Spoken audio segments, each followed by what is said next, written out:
go, but he can have so many bikes. Oh You're gosh. a factory rider. I'm a factory rider. You're like one of those spoiled, rotten little kids that just daddy. I don't know what just I have. rolls the bike out and he's like, "Oh, this one's a super mini and this one's a stock class bike and this." I mean, we're not lighting money on fire over here, but we got a lot of motorcycle. Everybody's just gonna think that this whole Rooster Endo thing is a shill, so I can just. Well, Tim started a tour company during the middle of the race. I always tell that story. He brought like 20 guys out of Matomi Wash.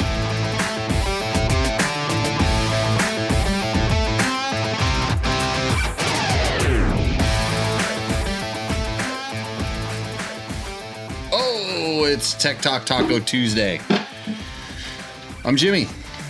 I'm here live on your number one world-renowned rated best show ever, Tech Talk Taco Tuesday.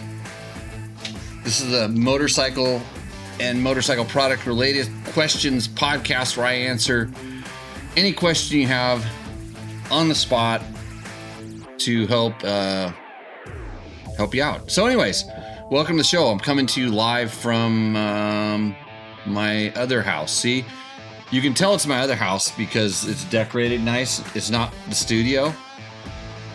I don't actually live at this house. My wife does. So it's really nice. So anyways,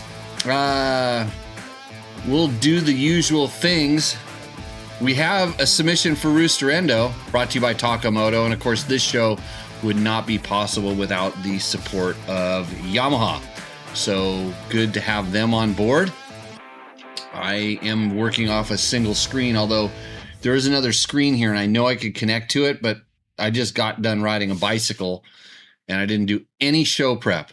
None whatsoever. I was actually pretty amazed that I could get this thing set up. And if you watch the intro, you noticed I didn't turn the mic off. So you would know that well, I'm not going to repeat it. So anyways, surround sound top notch on Facebook. Oh, good. I guess somebody heard the conversation earlier. We were trying to. I found out there's an extra light. Heather has a light maybe for when she does her. Heather, do you have a podcast? What? Do you have a podcast? No. She claims she doesn't have a podcast. So, what kind of person doesn't have a podcast? Okay, so we will answer your motorcycle product related questions. This show is not possible without the help of Yamaha.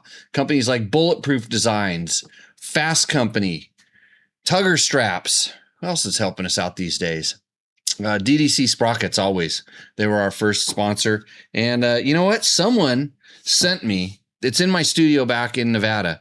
Somebody sent me Pabst Blue Ribbon goggles. And they're moto goggles. They're actually over the goggle moto goggles, which I don't wear glasses, but maybe they're trying to tell me something. So that showed up. That was pretty cool. What else have I been doing?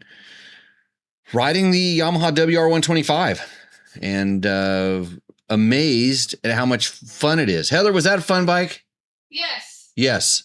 Heather says it was a fun bike. We almost got to 10,000. Almost made it to 10,000 feet. Got 9,800 and something. Really close. And then the road that we were using to get up that high just kind of petered out. And it was fun. So pretty amazing that a bike that's that underpowered. Oh, we're gonna get Heather on the show. Look at this. I'm going to scoot over and make your shirt. Wait, you have to do a clothes on. I have to do you have your clothes on. I have to do a proper introduction. Just relax. I don't have an extra camera or anything like that. What'd you do? You got a little something?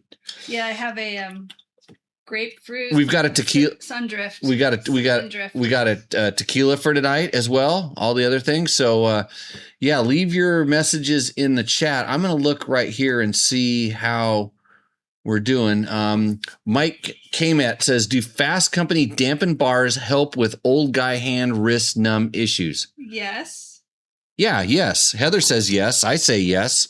I know they do because I had career-ending wrist injuries, and that's one of my big problems. Is that if I don't have like the way I like to run my forks, I like to run them stiff so I have good feel.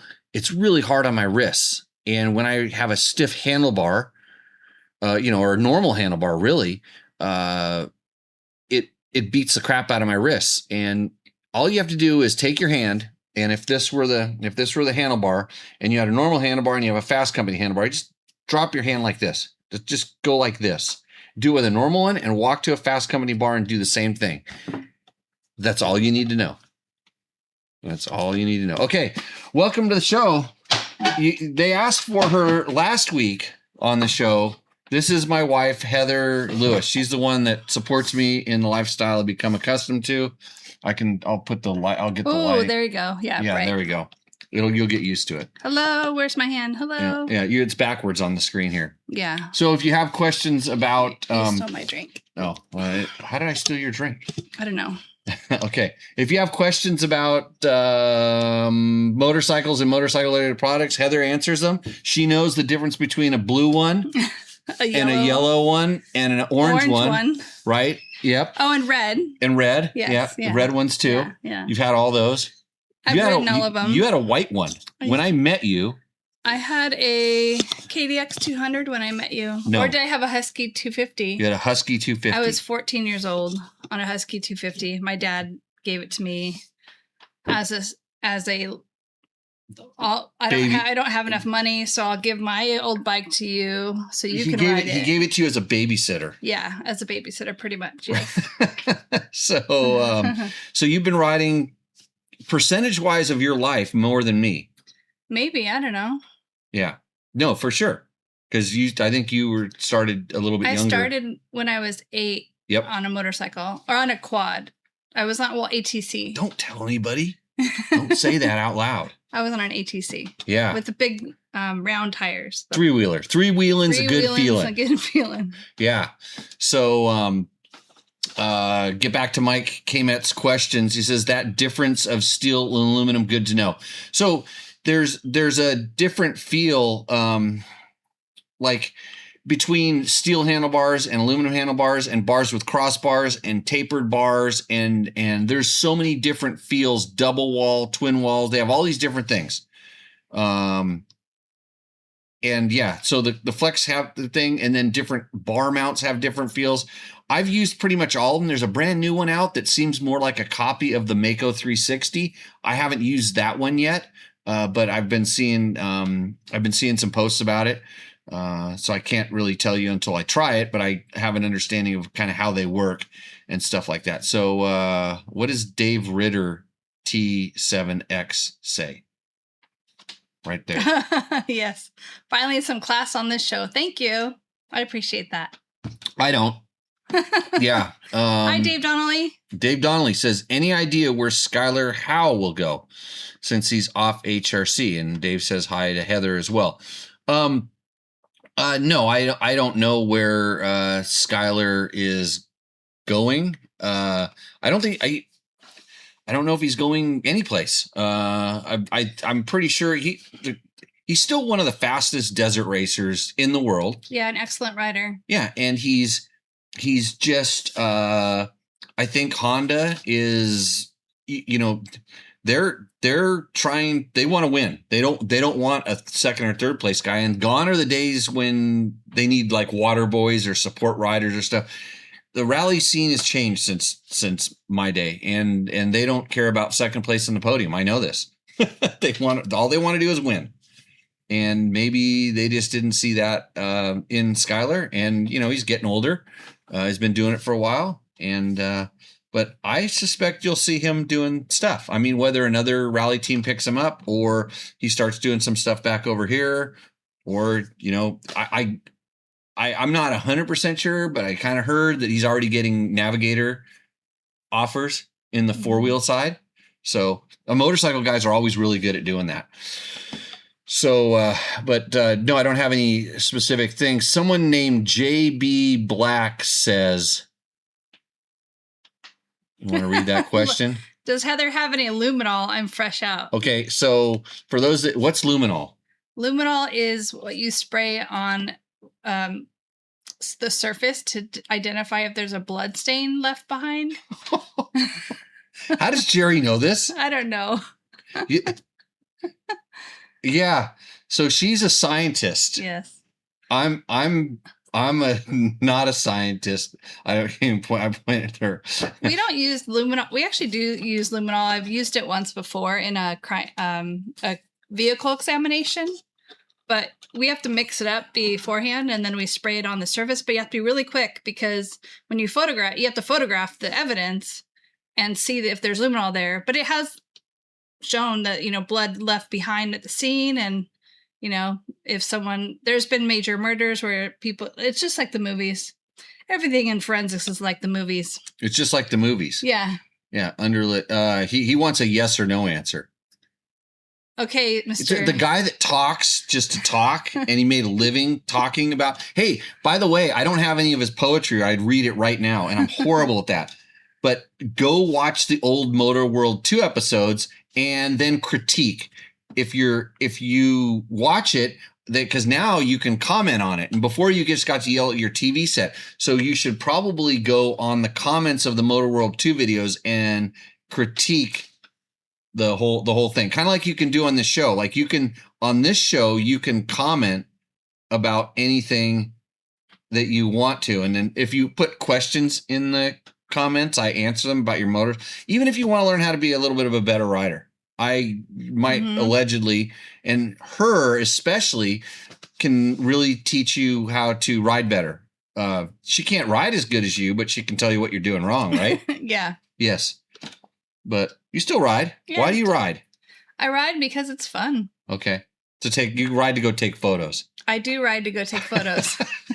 It's the best way to get to the good location. It's the best way to get to a location that no one else has taken a picture of before. Mm-hmm. I think we've been to places that literally no one has been for a long time. Yep. So, Motor World 2 now on YouTube. Okay, that's a paid sponsor thing.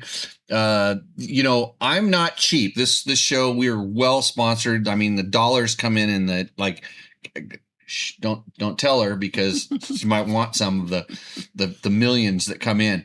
But the sponsor, Motor World 2, now on YouTube. You should go watch it. Don't hang up on this show, but go watch it over there. Again, leave comments, share it, tell your friends. It's funny because there's all this Moto 90s buzz and stuff like that. Mm-hmm. This was the Moto 90s. This was the raw and unfiltered, and it was done there. They didn't have to remake anything. So I'm getting paid with large bags of cash that usually have a T-shirt stuffed on the to make up for all the space that the cash should have made. No, the T-shirts are cool. Yeah. Nobody else has T-shirts like I have. Oh no, they are cool. Yeah. So they are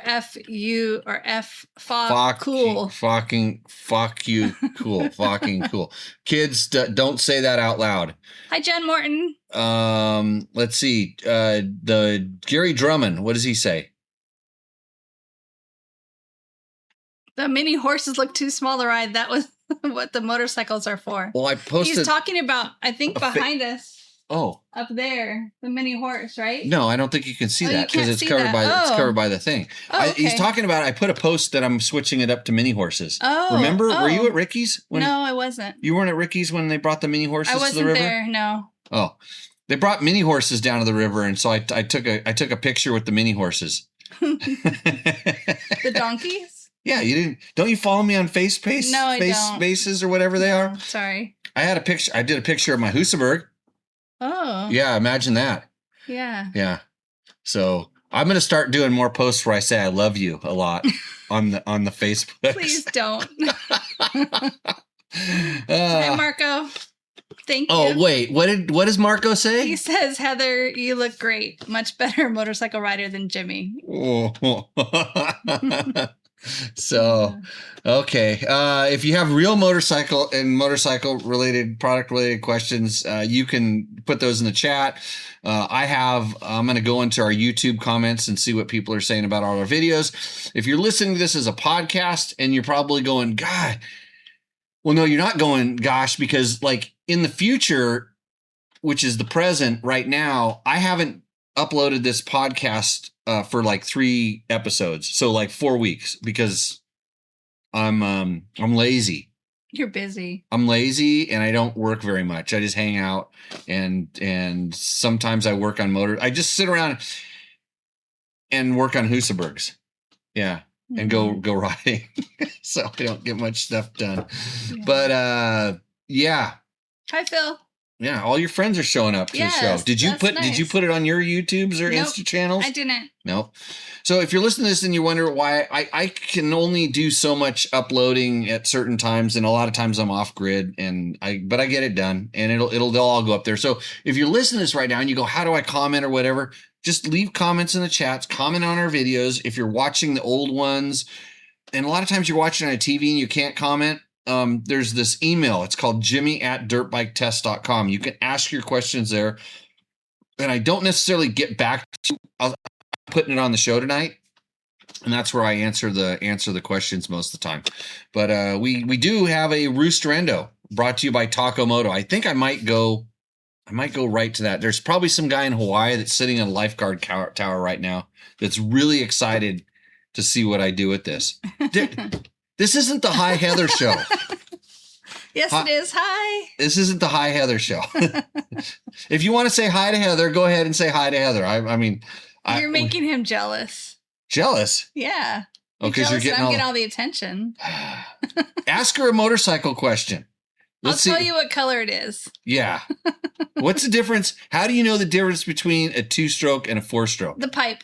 Get your wives to watch this show, and then she'll give them all the key answers. Because you know who's a really good motorcycle enthusiast and representative for the industry is Jennifer Morton. Mm-hmm.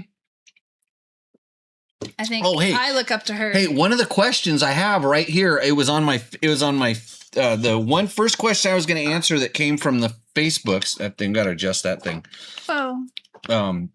Hold on, there's too many wires and plugs going here. This isn't my normal studio, so there's like 1/4 of the wires, and it works better this way. So the question was, it was like, hey, I'm looking for pits at Vegas to Reno, which is actually Reno to Vegas. What do I do? Baja Bound Moto. Yeah. Call Tim Morton at Baja Bound.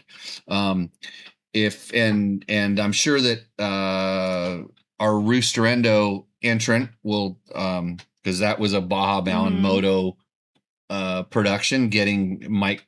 Well, I got the bike, and then I said, you go to these people, and he had a very successful trip. So, yeah, that's the answer to that question. If you're doing Reno to Vegas, go to Baja, and they're even doing support of the money grab. I mean the money grab. I mean the pre-run that they're doing. You know, you can pre-run the Vegas to Reno course for $2,300. Yeah. Yeah. Okay. I thought we got rid of doing that. Thank you, Tim. Finally, some talent on the show. Oh, great. Okay, Gary Drummond has a real question. Okay, does HRC run X or RX bikes for their Dakar bikes? Well, I'll tell you that they run both. No, they don't. Well, so HRC, they have factory rally bikes that are more like a MotoGP bike. It is hand built, custom. The motor is something that you would not recognize. I don't because I see them, so I'm not even going to talk about exactly what, because I don't know what I can. Top secret. Well, they're top secret. They're full. It's like a MotoGP bike. Mm-hmm. The engines in the factory, the one that Ricky Brabeck and Skylar Howes and Adrian Van Breveren and Tasha Sharina rode, are full on works bikes. Crazy. The bikes that Preston Campbell and Martin Ventura rode, those are based off of a X, and they're an X. That means 6-speed bottom end with an are top end. So kind of like if Johnny Campbell were to build you a bike you wanted to race Vegas, Torino, or Baja on, it's a similar motor package to that. But it's just they're taking the 6-speed gearbox with the race top end because it's a race bike, and then it's the standard. I don't know if the chassis is. I don't know exactly what the chassis is, whether it's X or RX. But it's a combination. It's all kind of production parts, and that's the one. That bike costs about $45,000, and it all has handmade tanks. That's the one. That's over in the shop too. Preston. That's the one Preston's racing. So that's the one Preston rode the other day when we were doing stuff. So Dave Donnelly says, "I have some old Cycle World mags. If you're interested, I just heard they're winding down." Hello, hi Donnelly. So the interesting. Cycle World's winding down. I think they've been winding down since. Well, they actually came back and they had a really nice style, like hipster, kind of clean. Oh, so they're style. they're not going to print anymore. Yeah, they might not be printing. I'm not sure. Yeah. I haven't been paying much attention. My mom bought it actually because she liked the photography in it, and she would always save them and send to me and say, "Hey, check these photos out." Huh. Well, Kevin Cameron's still very active, and that guy is always worth reading. If you want to learn about, if you want to have crazy technology explained in very simple terms, but to a high level, he was a mentor of mine, and he helped me be a much better articulating how mechanical things worked. He realized that I was confident and I had a good feel, and he taught me how to explain myself much better. So made you a better test rider? Or not to articulate the process, or what you were testing? He just taught me how to explain things in more clear and definite terms. Yeah. And it was awesome to be able to work with that guy. That was back when I was at Cycle World magazine in the early 2000s. Yeah, early 90s, 2000s. Late 90s, early 2000s. Yeah, so Dave, let me know. I might be interested in hi Jenny. Everybody wants to say hi. See, I told you it'd be a big hit. If this is the best rated show ever, okay, first of all, Jerry's going to be very upset, especially since you didn't. He wanted to know if you could get him some of that stuff to identify the blood stains. Luminol, and then what does George want to know? George has a question here. It's right there. It's that one. Heather, what do you consider a good ride? And do you see Jimmy being on that ride? Tough question. So my riding style has changed since I've had multiple surgeries, neck surgery, back surgery, 2 knee replacements. So I don't like to get bounced around a lot and bounced on the bike very much. So I enjoy adventure bike riding. I like fast roads, technical roads, not slow adventure bike riding, but comfortable pace. I like riding Baja style, like with Jen Morton when I ride in the Hooters on Scooters ride. That's always fun. I like deep forest, loamy ground, like turns. Doesn't everybody? Yeah, turns and no hoops. No hoops at all. I don't like hoops. I have some friends who love hoops. Yeah. Yeah, but I don't like hoops. Some people. Yeah, because I think I just don't like to get tossed around. But yeah. Anyway. Yeah, hi, Gary. She's not bionic. She's like just got some replacement parts. Yes, replacement parts. Lots of replacement parts. But I'm doing pretty good for all those parts. Yeah. Yeah. You ride better. I mean, before, you were a wreck because it was painful. Everything was painful, and your knees always. The knees are definitely arthritic. We're really good modification to the body. Yeah, if you want to know about body modifications, talk to Heather. Yeah, I don't do the body. I modify my motorcycles, not my body. Try to keep my. I do some tuning to my motorcycles, so I don't have to tune my body. So. Awesome. Well, let's see what other things. Oh, so tonight the tequila on the show. Cheers to our buddy Mark Daniels, who's no longer with us, but he's up there watching Tech Talk Taco Tuesday. I wish he could comment from up there because he always puts some good comments in the show. This is Heather's shot glass, and I wish I could put it. It's crooked. It's so the surface is an angle. My friend from work made these for us when I worked in alcohol. It's called Forensic Alcohol Section, where we test blood for the presence of alcohol. She made this for us as a Christmas gift. Yeah, And it's so weird. It looks like your glass is tipping over whenever I can't. I don't have a table here. I put it on the table. Here, use your phone. It sets like this. Put your phone up. Okay, Try I it put like your that. phone like that. There, it's that. You See, it still looks can't straight. see it. Yeah, it Yeah. doesn't. The camera doesn't do it thing. But anyways, Loma Azul tonight. This Gran Reposado. My buddy Chris Parker from Yes. Rottweiler Yes. turned us on to this in a blind taste testing, and we're gonna share. It has your initials on the thing, but it's a really good. Hey, I put the Los Sundays on the show a couple times too. I haven't uploaded those episodes, but I got to get it. Heather almost got me a tequila sponsor.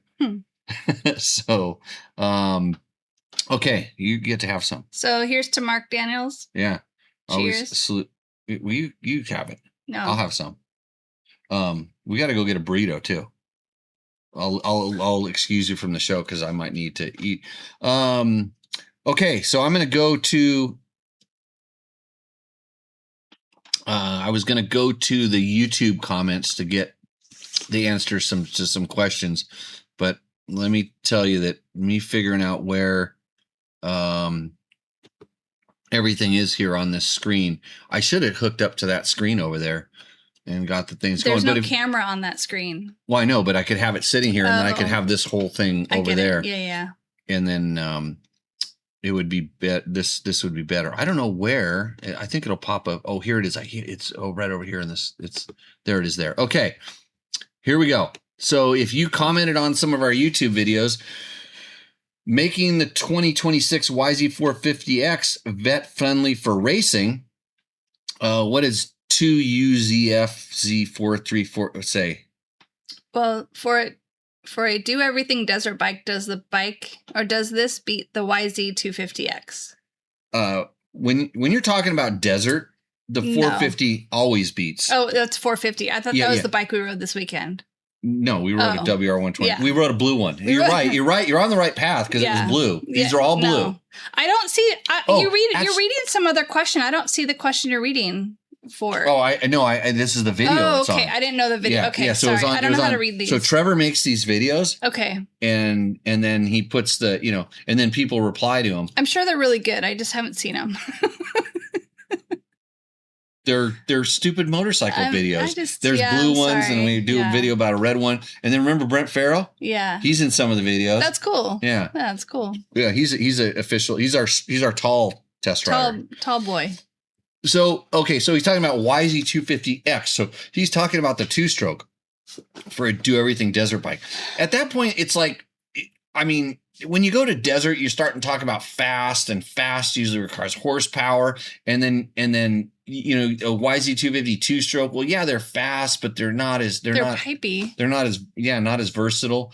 I don't think it beats the YZ250X. I think it does. I think it does beat the YZ250X. But at a Grand Prix, that two-stroke might be okay. It might be okay.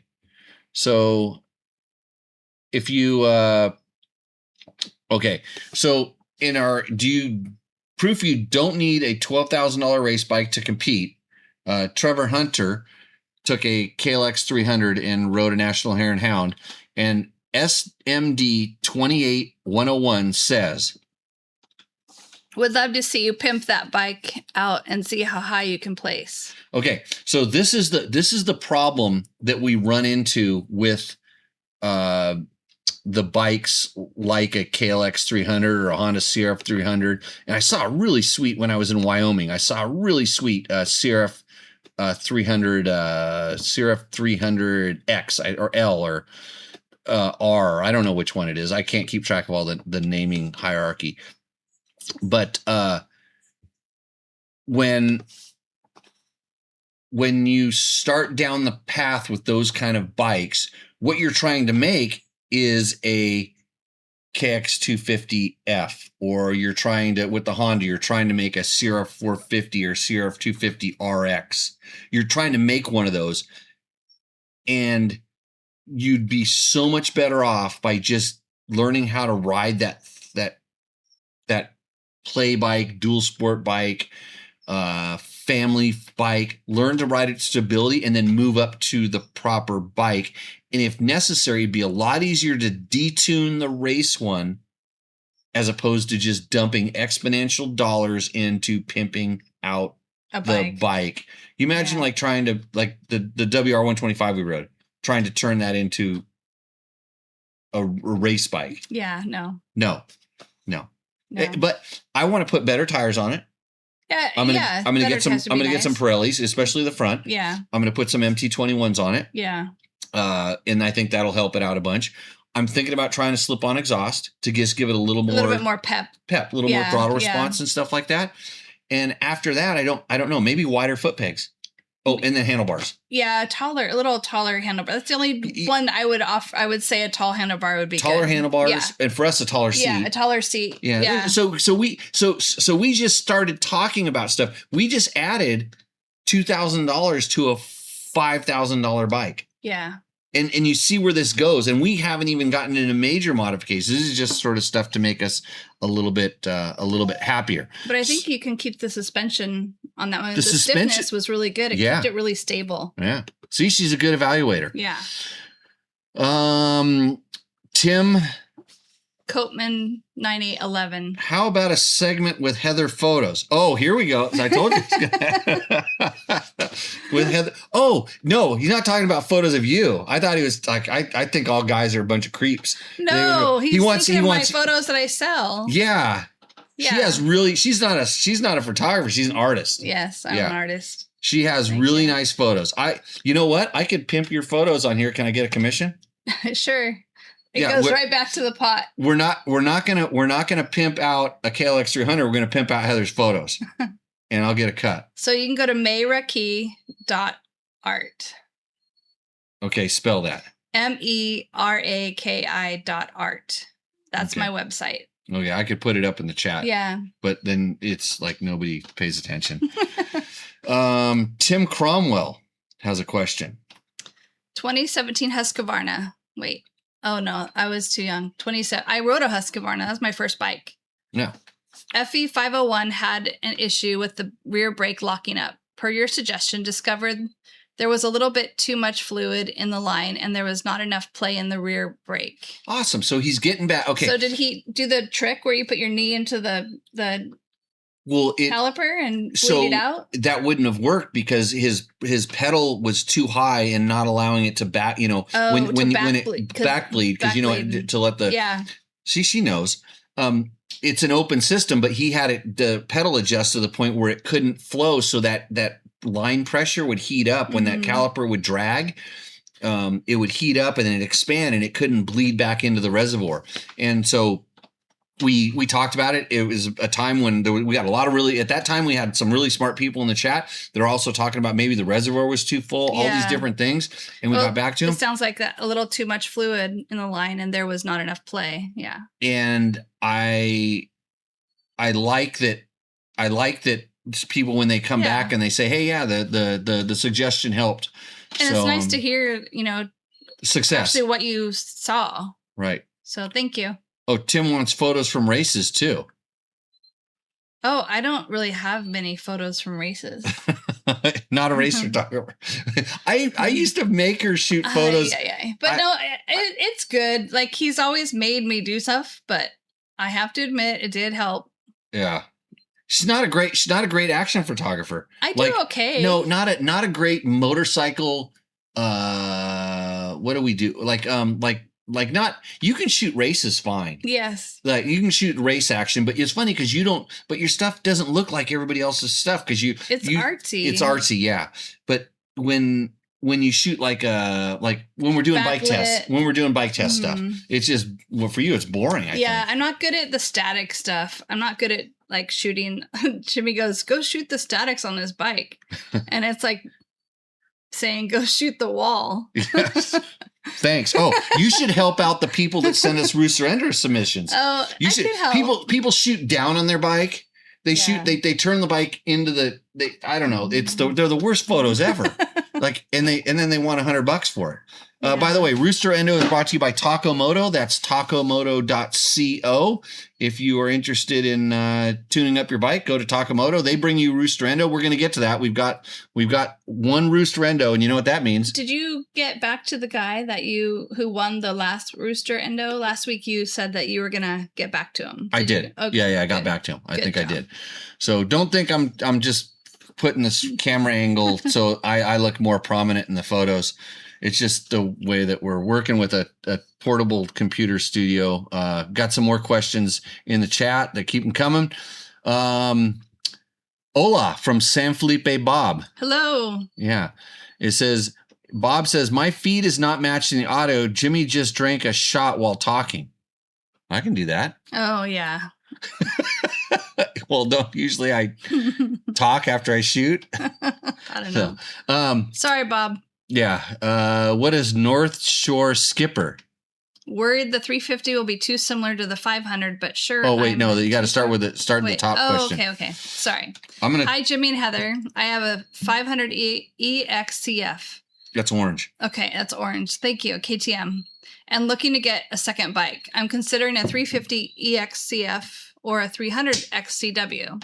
Riding single track and some wide open dual sport. Nothing too technical. Sounds like me. Okay, go, keep going. Worried the 350 will be too similar to the 500, but not sure I'm a two-stroke guy. Unable to test ride in my area. What would you suggest for a second ride? Thanks. I like 500, Okay. but I also like so- the 350. So wait a minute. You got to, so in answering these questions, you've got to establish yourself. Okay.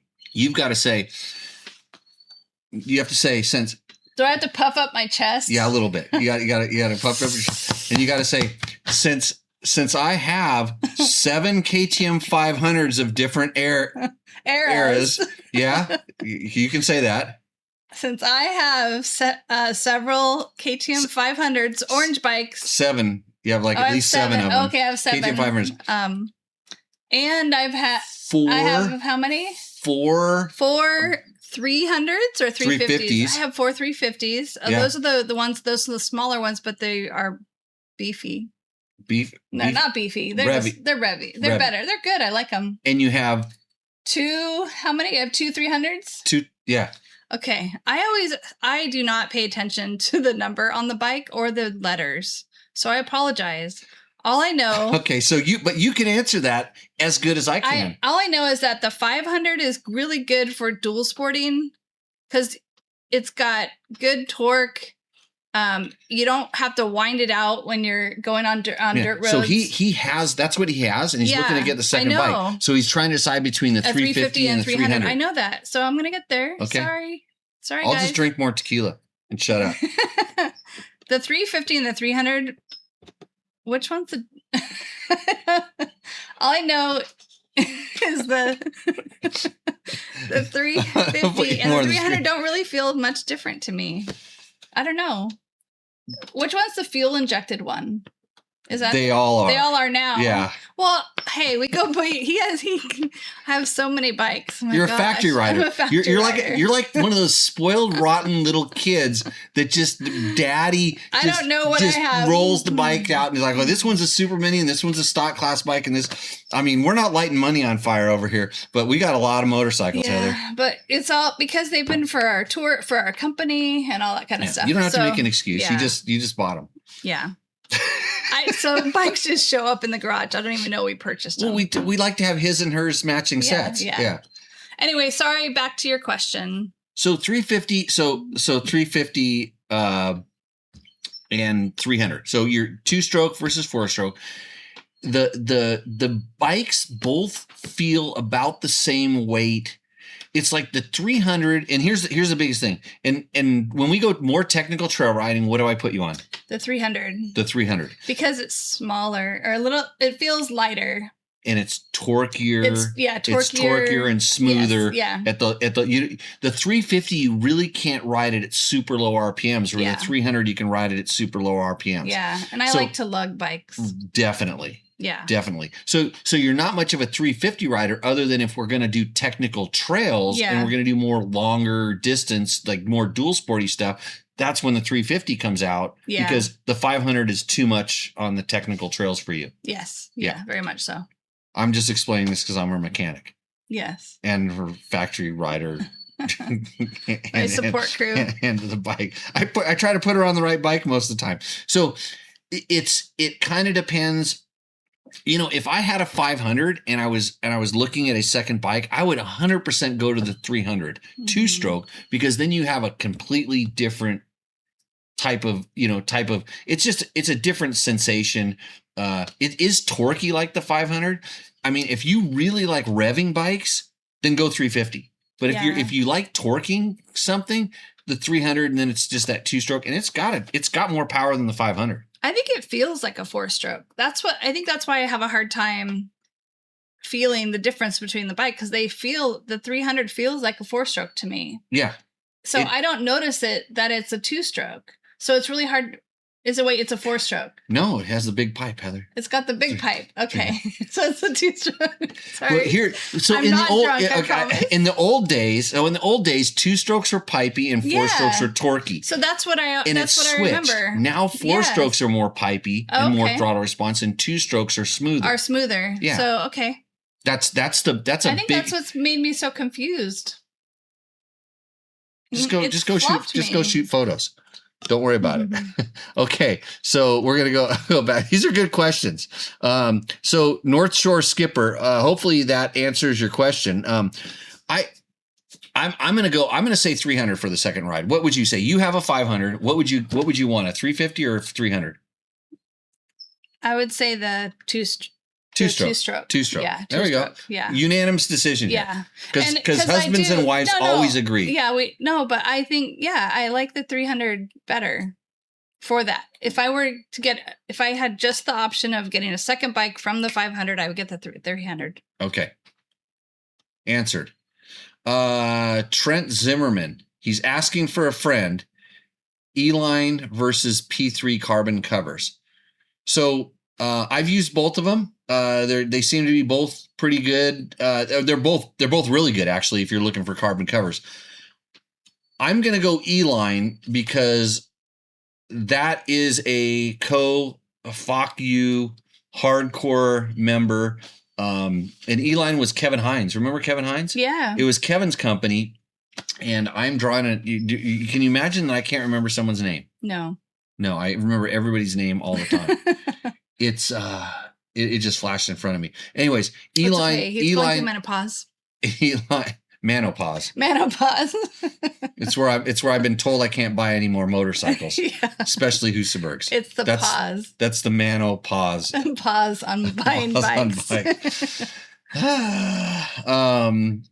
So anyways, I would lean towards E-Line, just basically kind of friend loyalty sort of things. And if I remember his name, if Jerry was still watching this thing, he would chime in and tell me. So and Jennifer Morton explains. Oh, well, so Where's George says, I like the 500-300 combo. What does Jennifer Morton say? Jen says 300 is a 2-stroke. I vote that. So he has one of each. Right. Yes. Okay. Yep. We have Jen. She knows more than me about bikes. Marion LE9 whatever. Marionville 9669. CRF 450R, I bet, CRF 450RL, best ECU for a 46-year-old man. Don't want to lose too much mileage too. Vortex or Reflash. So, Marion, this is a perfect question for Takamoto. This is where you would call them up and ask them that question because they do a lot of this stuff. They spend a lot of times. If you have a 450 RL, the Honda, when people say I want to get an ECU, I always ask why. Like, what are you trying to solve? So I don't care your age. I don't care. I understand the mileage, because I mean, mileage is a big thing with stock ECUs. That's one of their. So the stock ECU, number one on a compliant bike, has to pass emissions. That's its primary focus. It's not performance. It's pass emissions. Then number two is get good mileage, because that's a selling point, especially on a bike you're going to ride on the street. So you want to keep one of those things. You're going to lose mileage going to a different ECU. But I want to know why you want the ECU. Like, what is your main objective? And I'm not going to even lead you into the question, because I know if you tell me one thing, I'm going to say, yes, you need an ECU. And if you tell me another thing, I'm going to try to steer you away from it, because everybody knows on this show, like, I'm the cheapest screw that there is. But if it's something I really want, I spend the money. Yeah. But I want to make sure I'm not just jumping off a cliff when I do that. Yeah. Gary Drummond likes a modern 250F for single track. And Mike McHale says 500 is great for the limited mainland riding I have done. 2-stroke 300 is go to for home, which is Hawaii hardcore. And then Shaka. Yeah, Shaka, threw a Shaka in there. I have to throw it up. They higher. do have hardcore trails in Hawaii, like fudge, man. That race that you did. I told that story to somebody how I rode right underneath the last. I would have won. I rode right underneath the last checkpoint. Yeah. I have two really great Hawaii races that I've done. The Mauna Kea 200 and the Kauai Hare and Hound. Yeah. And Howleys do not win that. And I could have won both of them, but one time I got hungry and I rode into a timekeeping checkpoint too early and got burnt on Mauna Kea. And then in Kauai, I saw my photographer and I popped a wheelie and rode right underneath the checkpoint that would have given me the win. I would have one more checkpoint than everybody else. But so you went from first to seventh. Fifth or seventh. Yeah. So dumb. But that's hey, okay. I got the photo. Yeah, I wrote really my story for the race. magazine. Yeah. No, I had a great time. The Hawaii races are awesome. But yeah, Mike, we're going to get to you. Don't worry. We're going to get to you a little bit later, because Roosterendo is coming up. So San Felipe Bob thinks the 300 2-stroke for sure, because San Felipe Bob is a beta rider. Yeah. I don't know why we talk so much about like KTMs and betas and all this other stuff. I was actually talking about Fanucs and AJPs today, but we talk about everything. And this show is brought to you by Yamaha. Yamaha sponsors and helps us with this show because they know that I will tell you the truth. That's why you should just go to your Yamaha dealer, and no matter what I say, just go buy a Yamaha. Yeah, that's it. So Joe Bummy says, "Hey Jimmy, serious question here. Oh, why serious? is the 500 EXC such a great bike with no competition?" That's a great question, and in all honesty, I think it goes back to when Honda was making XR650L and Suzuki made DRZ 400 and Yamaha had like a TT 350, and these dual sport bikes were their own things. They were not based off race bikes, and KTM's philosophy was that ready to race, and they took their competition 4-strokes. Now, KTM was making race enduro bikes, 4-stroke ones at the time, when Honda was still making an XR and Suzuki's making a DRZ. Kawasaki didn't have anything in the 4-stroke realm at the time. So KTM had this racing 4-stroke, and they're like, hey, we can make it street legal. So it was the old RFS, and it was the old 450 and 520 and 520. Yeah, started as 520. They looked at the emissions and sound and stuff like that in all the different countries, in the world markets, United States, Australia, all over Europe. And they said, hey, we can make this thing work. We may have to do some funny stuff, but if we put these lights on it and they put the minimum of everything they needed, figured out how to make a good muffler, figured out how to do it so that the throttle they didn't have to do any funny ECU. They did some ECU stuff, but that's what led them down the path to get to the 500. And they realized, hey, we're selling a lot of these. The numbers weren't enough. And from what I understand, the numbers were not enough to even make Honda or Yamaha or Suzuki bat an eye, because they're selling tons of these other things. And all of a sudden this KTM 500 creeps up and it creeps up and it makes these numbers. And it literally kind of got to the point where now they have to pay attention to it. But KTM's maintained such good, they were always skirting. I don't want to say skirting. They were skirting the regulations. I don't want to say skirting them because they were meeting the regulations. And when companies like Honda or Yamaha looked at that, they said that bike's illegal. It would not meet their criteria. And I know, for instance, like with Honda, if they took a KTM 500 and ran it through their durability testing that they do on their bikes that go on the street, it would fail because they have some tests and it just fails. I know this. Doesn't fail KTM's durability standards. So they've been doing this for a long time, and they've learned a lot of stuff about it to build this bike that now is, and you've seen just over the years the stuff they've had to do to the mufflers, the stuff they've had to do to the air intake, the stuff they've had to do to the ECUs to make them, and they just keep playing the game. And, Beta is working down this path. And as a smaller manufacturer, they are able to get away with some things that Honda or Yamaha couldn't because the amount of street bikes that those companies brought over, because there's this group emissions testing and allotments. And it's a long-winded story that probably will never be explained as simply as I just put it. I might have to grab that. Okay, somebody has to go to work, I guess. Anyways, this show's going to go to crap now because I'm the only one doing it. If you have questions for Heather, I'll call her back over because she can't leave any place. So that, Joe, that's my serious answer for that. Robert Bermudez says, I just picked up a map switch for a 2025 Gas 300EX. When I put it in, do I have the tank off, or is it behind the number plate? Not too many videos on YouTube, but I've seen both. I'm not super 100% particularly familiar with exactly that bike, but I don't know where they have the, I'll tell you what, if it's actually the map switch from, Gas or KTM, there's only going to be one connector that it will fit into. Find that connector. If you can't find it behind the number plate, then take the gas tank off. Because I've seen it where they'll bundle all the unnecessary wires in a bundle under the tank. And then sometimes they're bundled up in the headlight. Depends on the model and each one.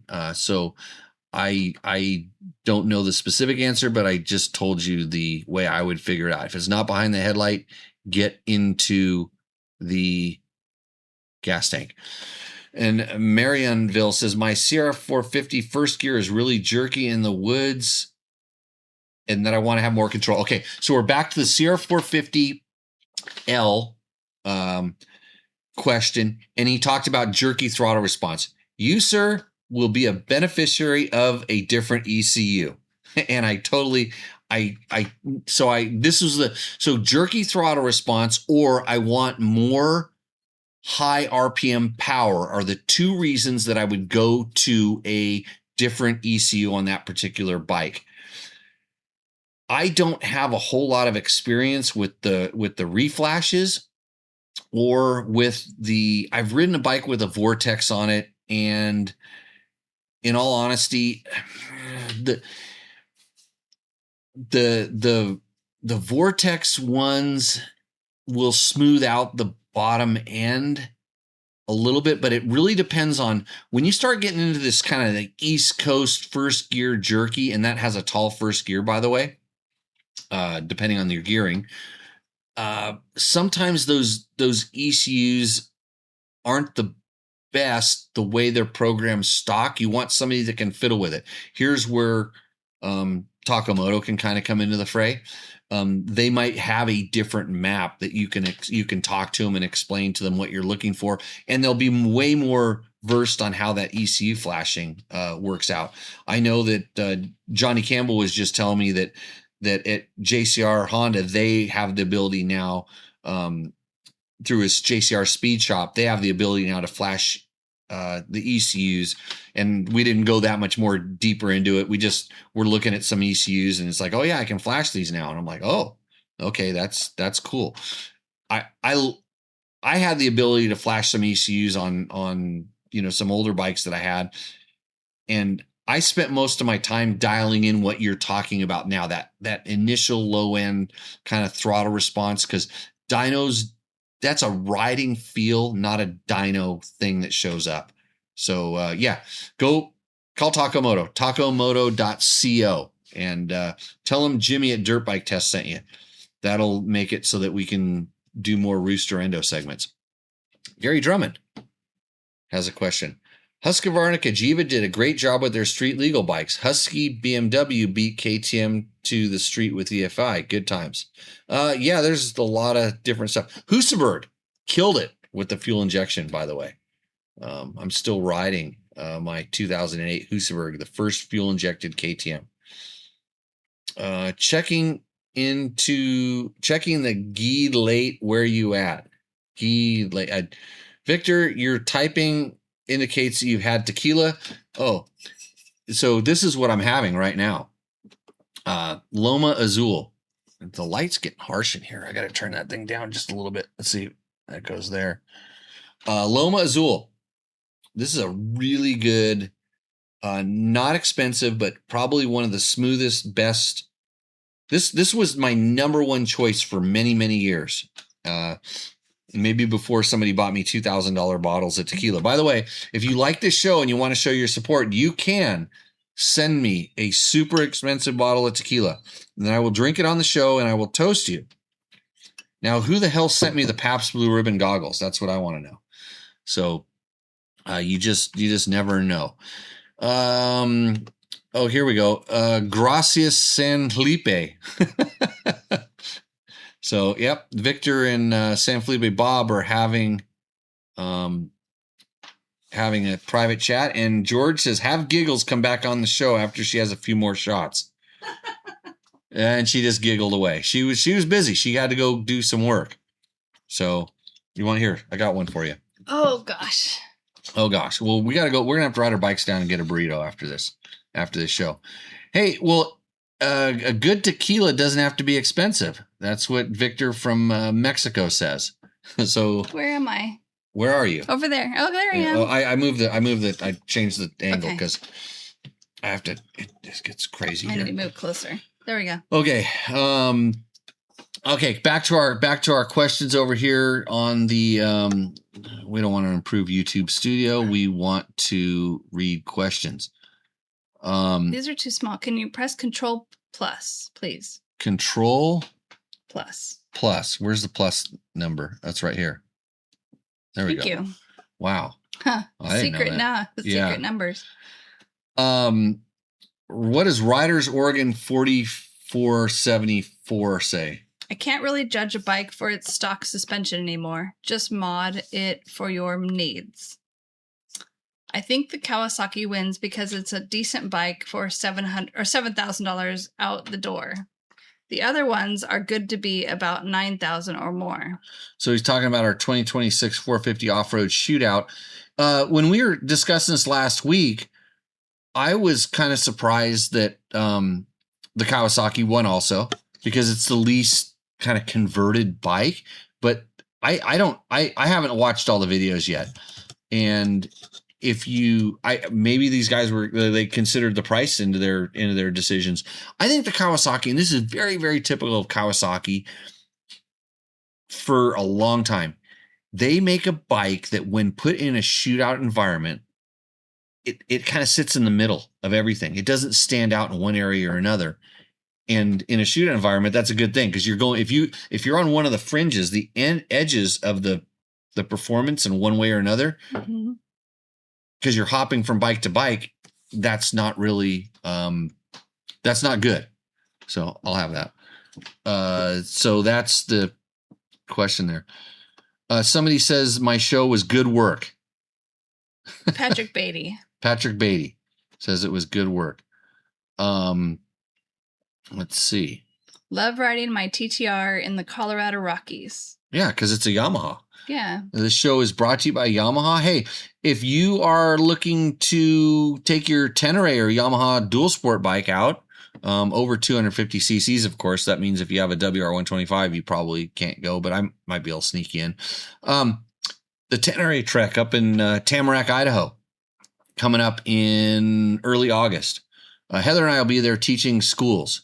Do you remember how to teach? I do. You do? Okay. I think. You remember how to ride? I do. Okay, good. So we're gonna teach riding schools up there in Idaho. Also, there's a Blue Crew event, and I think Blue Crew. It's the last race to qualify for the Motocross of Nations. And I wish I remembered exactly where it is, but there's a name that's associated with the place, and I can't remember which place it was at. I don't know. But go to Blue Crew. Just search Blue Crew Yamaha race, and if it's free for Yamaha riders. So, somebody wants to know my website. Merakey.art. Okay, I'm going to put it in here. MERA. No, just one R. MERAKI.art. There we go. Yeah. I put it in the chat. It's in the chat now. PBR, wouldn't that be Ronnie Mack? Dude, I was so PBR before there was Ronnie Mack. He's the guy that has the cutoff face helmet, rides the 2-stroke, the Screaming Eagle. Oh. And does Instagram videos. You don't follow him? I don't follow You're the him, only sorry. person that doesn't follow him, I think. Sorry, Ronnie Mack, if you're out there. That's apologize. Okay. We used to be sponsored by PBR for our ultra running. They would give us everything but beer. We got toothbrushes. I remember you had a hat. Hats. I got a hat on right now. Yeah. Toothbrushes, hats. What else we have? Neon towels, lights, all kinds of crazy stuff.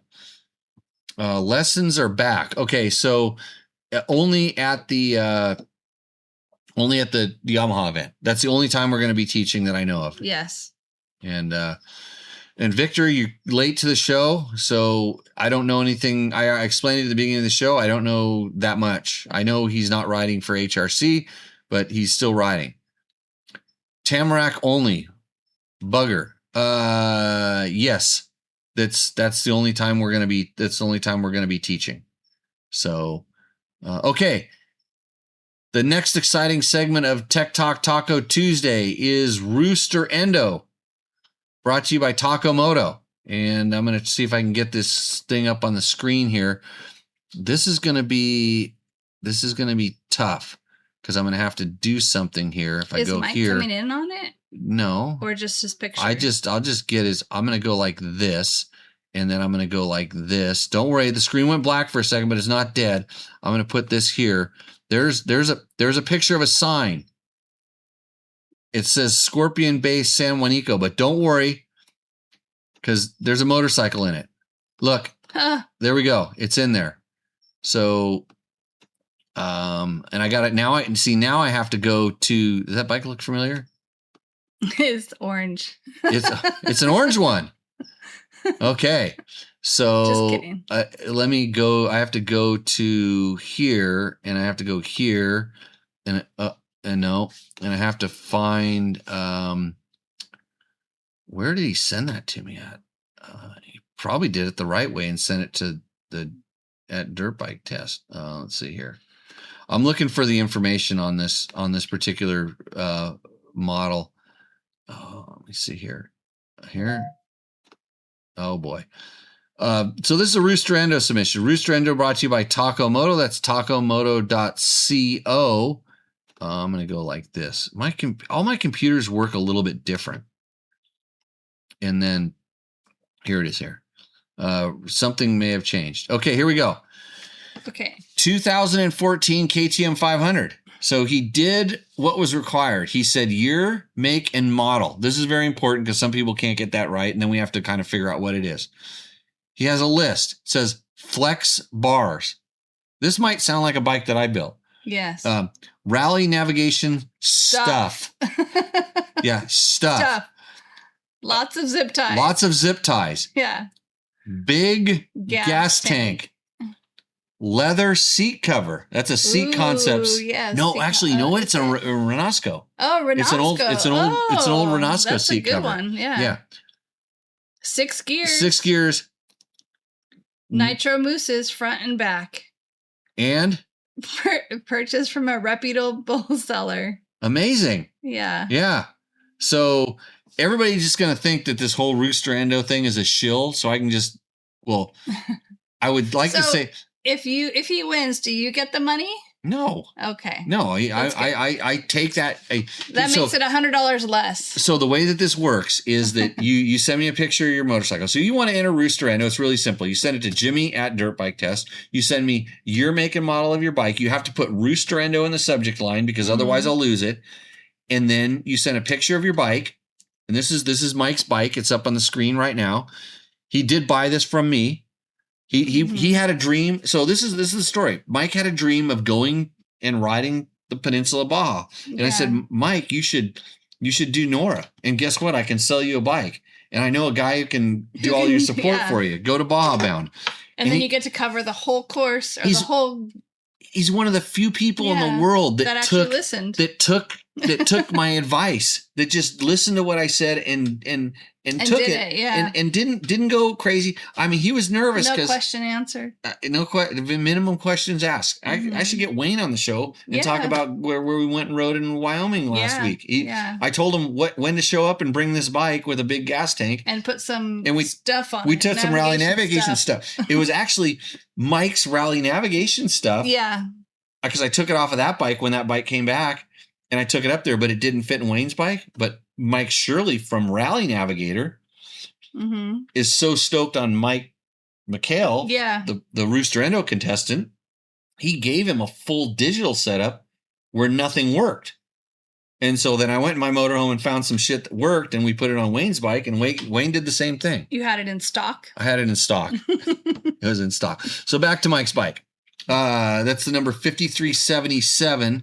It also has an Enduro Engineering skid plate on that bike, from what I recall.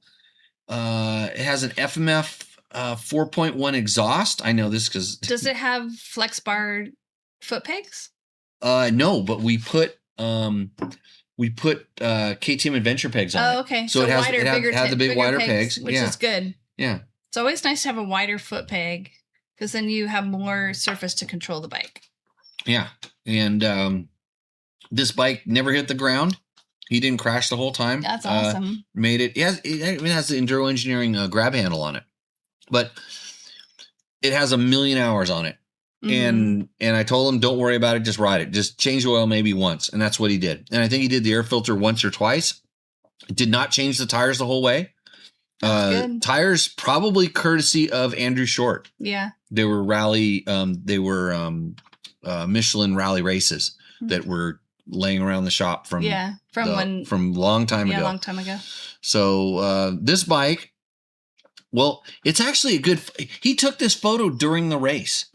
Like actually, there was he's here in San Juanico, Scorpion Bay. There's really good surfing, so he probably took a picture to show off to all his friends. Like, yeah, I was here, and I didn't surf because he only had like an hour. Maybe. I don't know how long the stop was. We gave him time to fuel up, maybe 20 minutes. So we had a guy come out to the road because there's no gas there. We had a guy come out to the road and we said, hey, there's a bunch of people that are going to come by and they're going to want gas. So, the van is a roost. And Renasco seats rule, total roost. Thank you, San Felipe Bob. Let's see. This is his Nora bike, roost. So you're getting a lot of roosts. It's all from the family. We'll call it the family here that watches what's going on. I want to make sure we didn't miss any comments. Hi, Victor. If you put around in your 252 stroke, no racing, how long do you go between top end rebuilds? Well, we'll get to your question in a minute. We're going to keep working on Rooster Endo. It's only missing a front disc guard. No, bikes do not need front disc guards unless you're smashing it into rocks. It's a really good bike. It has 2 pieces of duct tape on the gas tank, and I don't know why. but they're still there. And I cannot tell you what the gummy is going to be like. Oh, yeah. The gooey gum is going to be Yeah. underneath, like when he finally comes back and picks Yeah. this thing up. You need the Goo Gone. Yeah, it's going to be Goo Gone. And he doesn't even have the big, and this isn't the big gas tank. This is only the 4-gallon tank, not the 5-gallon tank. Mm-hmm. And he's easily made all of the pits, the Baja bound support pits and everything like that. And, but yeah, this bike roosts, full roost. And since you are the only contestant, Mike, like I told people, they don't see you yet. I'll put you there. We'll go here. So we're going to give it thumbs up. So you are the winner of Takamoto's Roosterendo. So here's winner chicken dinner. Here's what you got to do. You still, because I'm going to forget, like when I turn the show off, I forget everything I did. You have to send me an email and remind me that you won. So it reminds me to send the information over to Takamoto to get you your certificate. And the best thing about that certificate is everybody that goes there spends way more than that $100 because there's lots of cool stuff over there. Actually, that bike could I put the Good Golden fuel filter on it. So that has the good fuel filter. It has, I think it might have the Takamoto 3,000 hour pump in it already. Mm-hmm. I'd have to look at it. I write on the gas tank all the stuff that I do to the bike. It might be like pretty set up, but I can tell you, we'll find something that you can use for that thing. So anyways, thank you for playing our game. Again, if you want to do it, Jimmy at Dirt Bike Test, send me the email, put Roosterendo in the thing, and Mike McHale throws us 3 shakas and some turkeys. Are those turkeys? Or are they claps? No, those are shaka. They're some claps? They're claps? And some shakas. Okay. He's probably sitting in the lifeguard tower right now. Yeah, watching Roosterendo while at work. That's the joy of being a few hours behind on time. So if you want to buy a photo from me, oh, yeah, you can DM me or email me at heather@mayraki.art. Okay, yeah, go to her website and click on that. Follow her on the grams. Instagram. Instagram. Lewis H_Explorer is my street photography. And my landscapes is Lilia Rose, LILLIA Rose at Gmail. Or no, not at Gmail. Sorry, that's my Instagram. Just Lilia Rose. Lilia Rose. Just search, like, do Heather I follow Lewis. you? Yeah, you follow me, I think. Okay. I'll if you really need to know, then just reach out to me and I can probably find it. I see your photos on the Instagrams every once in a while. Mm-hmm. Uh-huh. Right next to my list of motorcycles that I have prepped for you. Hey, I fixed that Husaberg that broke down. You had to tow me back in on. Oh, good. Yeah. It's always fun. So, okay. Let's see if there's any other. We answered most of the questions. You need to answer the question you told them. Oh, I was going to answer. Yeah, I got to get back to that one question. Yeah. The question was, if you putt around on your 252 stroke, no racing, how long do you go between top end rebuilds? That's a good question. Minimum 40 hours. And like, it's funny because people say putt around and like it. I heard you talking about this the other day. Yeah. Yeah. I think when sometimes when you're lugging a bike, it's actually harder than riding it in the normal RPM range, because when you're really lugging it, and we're talking about putting, like we're never really cleaning it out, you're going to get excessive carbon buildup. That's going to affect the way the power valve works. The carbon buildup in the piston could cause a little bit of extra wear. So putting around is not necessarily easier than riding it normal. And I've seen people that say they're putting around and they're over revving the bike, they're misshifting it, they're doing bad things. So I think just in general, if you're 40 hours on the low end, 100 hours on the long side, and do it. So when you buy a new bike, do the top end at 50 hours. Just do it. If you have it, do it and look at it and see what it looks like. And then that'll determine, can I go 75 the next time? But really you're just going to do, maybe a piston and rings. And in the old days, I used to just put rings on them because the pistons were still good. But now my time is more valuable than that. So if I'm going to pull the jug off, I'm going to put a piston and rings inside of it. And then I'm going to clean the power valve and stuff like that. So, it's not just about how you ride it. It's about, there's a lot of different things. So The bikes are pretty damn durable these days, and you can kind of don't believe what you see on the internets, because that's the same guy that had the one problem that everybody else shared it. That's where you're getting your problems from. Believe him. Yeah, I keep a lot of bikes running. So somebody says, hi, Jimmy and Heather. Hello. Yeah. And who's talented that way? I'm not very talented. Janie's there, my bartender. Hey, Janie, guess what we're having tonight? Loma Azul is the thing. The video is now machinado, not nearly as funny. Yeah. Sorry. Well, I'm sorry. It's going to be Heather's joke hour. George wants me to pour. Look at Heather's shot glass is all crooked right now. So, and George wants me to pour her another shot. Yeah. Sorry, George. It sits. I'm working. Well, it's trying to stay focused. Mm-hmm. Could you run out to the cooler in the back of the truck and grab me a beer? Sure. Thank you. I'm going to keep this show. I'm going to keep this show serious? rolling. Yeah, I'm serious, because we're gonna walk over and get some burritos. So, okay, Stack Smasher says thanks, thank you. Roger Hurd, that's who that was, Heather. Yeah, hey Roger, how's it going, bud? Man, I miss racing you and John Brash and all those guys. That was so much fun out in the District 37 desert days. That was good times. And I was glad I was on a KTM, because my bike was so fast at the time. Okay.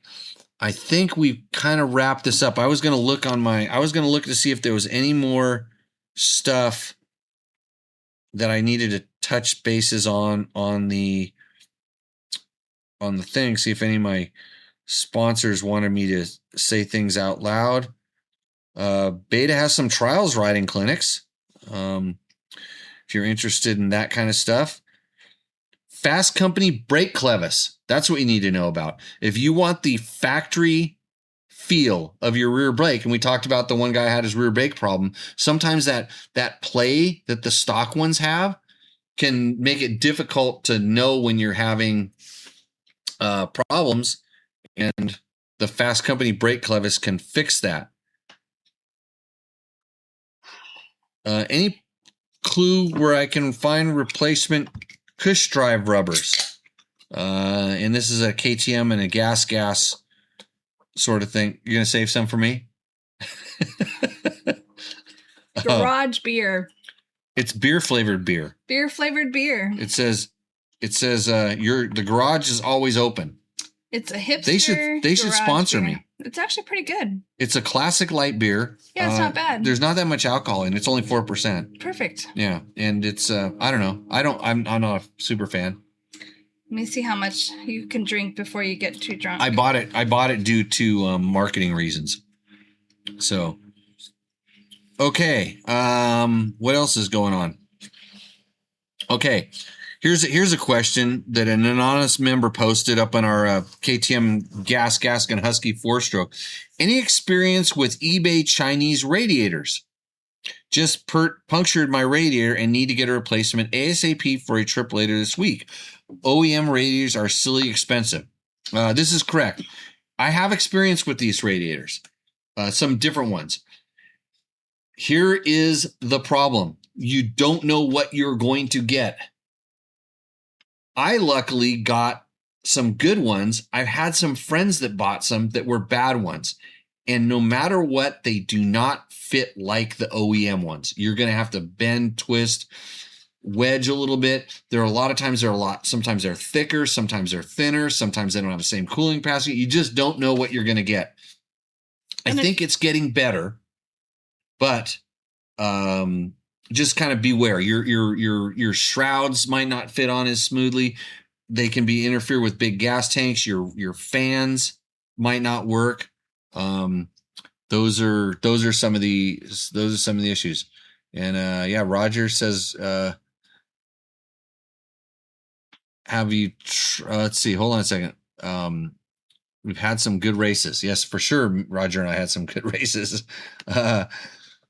Roger, they beat me and Tim in Baja. Oh, you they did? killed Huh. they killed us. Well, Tim started a tour company during the middle of the race. I always tell that story. He brought like 20 guys out of Matomi Wash. Oh. And with our light, we put our light on early. Because you had your light. We had our light on early, okay. and Tim brought a whole bunch of guys. That's how he launched his tour company. And then I got on the bike and I had to ride in all their dust till I passed them all. But yeah, Roger smoked us in that race. Roger and John and maybe one of the K Wells, probably one of the K Wells. Those guys were fast. Mm-hmm. Have you tried Willie's Remedy? Let's see. I'm not sure what we're working. Maybe they're talking about Gary Drummond's. Do you think you will be getting a Ducati 4-stroke and learning how to check and shim a Desmo top end?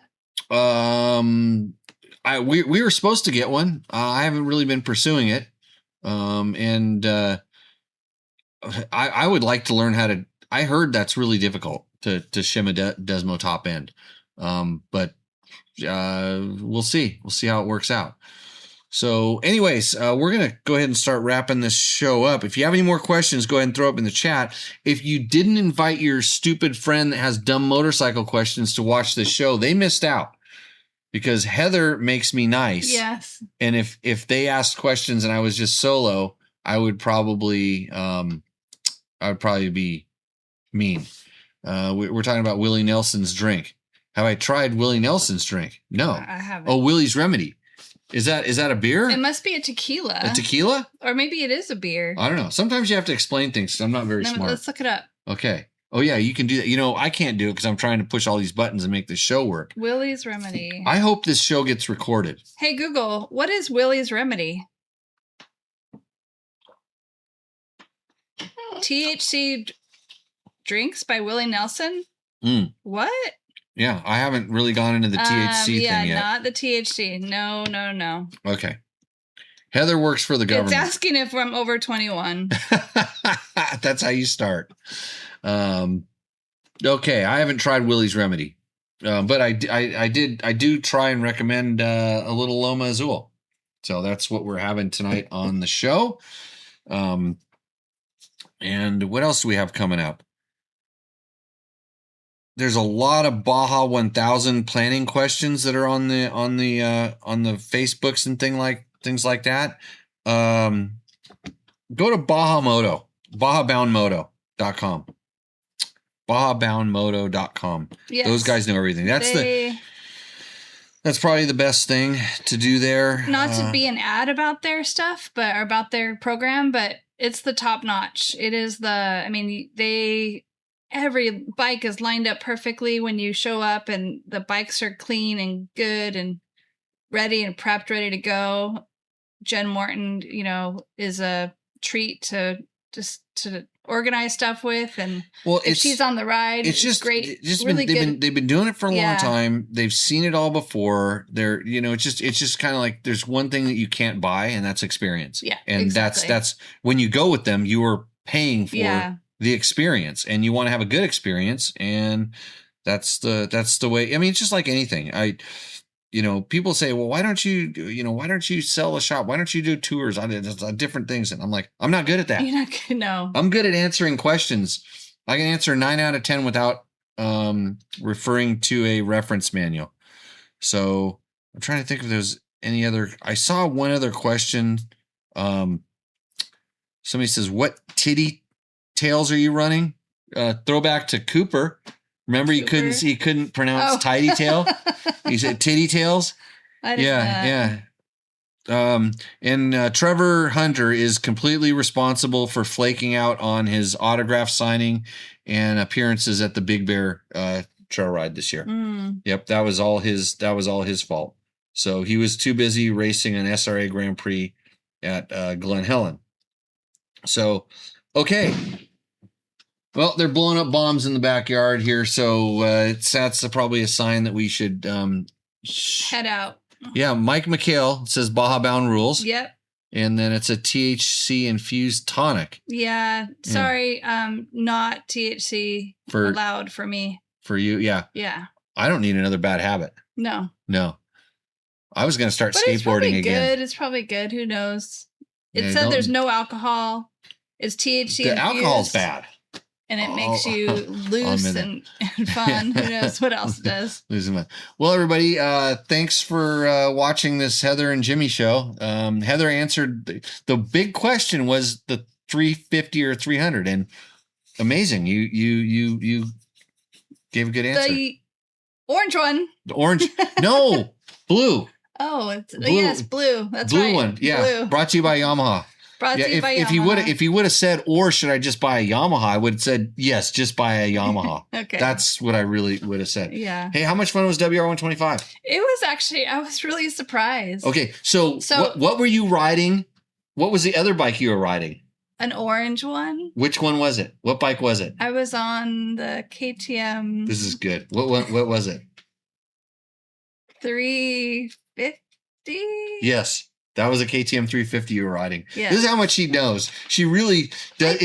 I do know, but they feel the same to me. I don't know. Okay. It's hard. So you're on the 350. You're Yes. on our 2014 KTM on a 350 big, had EXC. a big, huge, Has the a 4 problem gallon has tank. a huge tank, and that's the problem. Like, he gives me the big tank bikes and all this stuff. And, Okay. And like, I was yeah. pretty sure you didn't want to be crunched up on the WR125 Okay. a little bit, but it's yeah, but and the craziest thing for me is that bike is a full-size bike, but it's a little it shrunk down. It is a little shrunk down, but yeah. And I gotta do the video. I gotta make the video on it. I recorded a Yeah. thing, and I have video, so I'll try to get that thing going.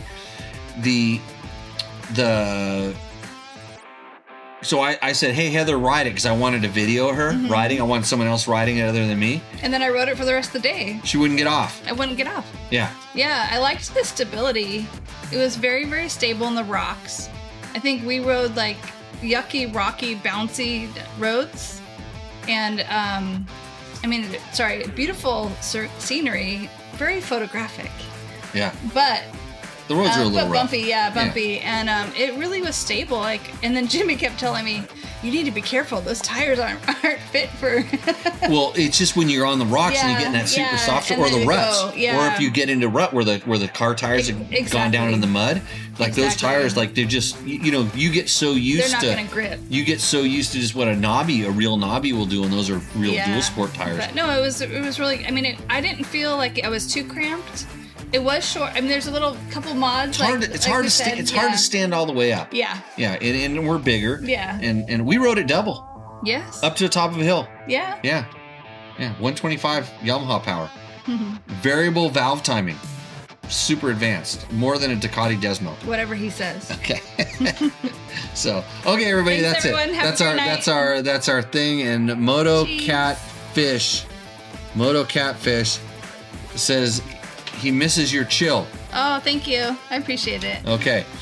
Right on, everybody. That's it. We're gonna shut this show down. Bye. And we'll see you out in the trail. Cheers. Cheers. Now I gotta remember how to turn this show off and make it stop working. If you liked what you saw in this video, come check us out over at dirtbiketest.com on the webs. We have bike tests, product tests, a lot of fresh dirt, and you can even support us by clicking through our links. Hopefully we'll see you out in the trail.